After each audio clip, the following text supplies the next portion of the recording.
受到了山屯台风的影响，澎湖吹起了强风，港边更是刮起了数公尺高的巨浪。适逢涨潮，海水几乎是要漫上陆地，居民绷紧神经，做好防台。日海空交通中断，菜价飙涨，高丽菜一颗足足涨了1倍。摊商估计，至少要到周5之后，这个价格才有可能会回稳。海浪波涛汹涌，如同巨大猛兽直冲而来。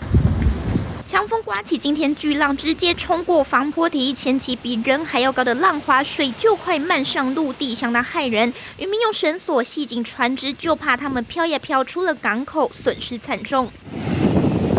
来到马公市的第3渔港，台风适逢涨潮，海水几乎与马路齐平，远景赶紧拉起封锁线。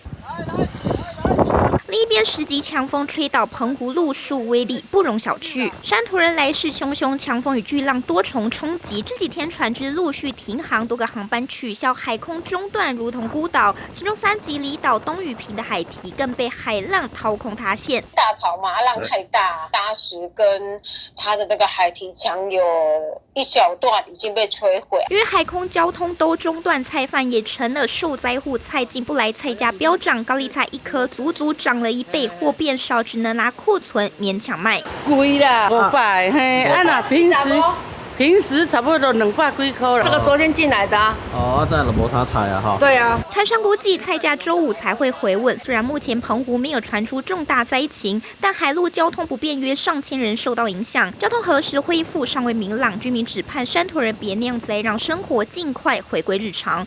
澎湖综合报道。